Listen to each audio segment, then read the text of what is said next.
مين فينا ما توترش قبل كده؟ سواء بسبب امتحانات، ضغط شغل، أو حتى مشاكل في العلاقات الشخصية. بس الحقيقة إن مش كل توتر زيه زي التاني. في توتر ممكن نعديه، وفي نوع تاني بيخض وبيخلينا نحس إننا بنفقد السيطرة على نفسنا. هتحس فجأة إنك مش قادر تتنفس وقلبك بيطير وإيدك بترعش وحاسس إنك هتموت. والسبب إن جسمك بيتعامل مع الخوف والتوتر بطريقة غريبة، وده اللي بنسميه نوبة الهلع، البانيك اتاك. هنفكك اللغز ده سوا من جذوره العلمية لأساليب عملية تتعامل بيها في لحظة النوبة. فخليكم معايا. أول حاجة هنعرفها إيه هي نوبات الهلع، وعشان نفهم الموضوع من جذوره لازم نعرف إن في جزء في مخك اسمه لوزة المخية، أميجدالا، وده بيدور شغلها كالآتي: جهاز إنذار بيتفاعل مع أي خطر محتمل، إفراز الهرمونات وده اللي بينبه الأدرينال جلاند عشان تفرز الأدرينالين والكورتيزول، رد الفعل الجسدي وده كل الأعراض اللي بنحس بيها.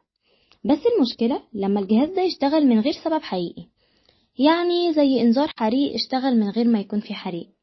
وبالنسبة لأسباب نوبات الهلع فهم كتير. أول حاجة الأسباب البيولوجية، زي عدم توازن كيميائي خاصة في السيروتونين والنور أدرينالين، حساسية الجهاز العصبي اللي بيخلي رد الفعل مبالغ فيه، عوامل وراثية لو في تاريخ عائلي لاضطرابات القلق. تاني حاجة هي الأسباب النفسية اللي منها الصدمات خصوصا لو في الطفولة. تاني حاجة الضغط المزمن سواء كان شغل، دراسة، علاقات، نمط التفكير الكارثي وتتوقع الأسوأ دائما. تالت حاجة المحفزات اليومية زي الكافيين الزيادة اللي بيسبب نوبات لبعض الناس، قلة النوم بتخلي الجهاز العصبي حساس جدا. طيب، لو جالك نوبة هلع هتتعامل معاها ازاي؟ أول حاجة وأهمها ما تكبرش، قول لنفسك دي نوبة هلع مش خطر حقيقي هتعدي خلال 10 دقايق. تاني حاجة التحكم الفسيولوجي واللي بياخد وقت من 30 ثانية ل5 دقايق، وده أول حاجة عن تقنية 4-7-8. هناخد شهيق من الأنف في 4 ثواني، وهنمسك نفسنا في 7 ثواني، وهنعمل زفير من الفم في 8 ثواني، وهنكرر ده 4 مرات. تاني حاجة هنبرد جسمنا، يعني هنحط ايدينا تحت مية ساقعة أو هنمسح وشنا بفوطة مبلولة. تالت حاجة عشان ترجع تتصل بالواقع وده بياخد وقت من 5 ل10 دقايق، اعمل تمرين 5 4 3 2 1.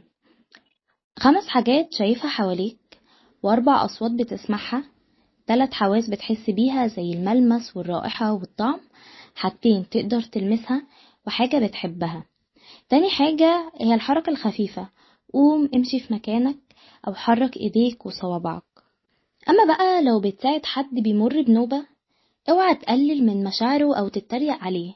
ما تقولوش إن كله هيعدي، كون داعم ليه وطمنه وقوله أنا هنا معاك، خد وقتك، ساعده في التمارين اللي قلناها فوق.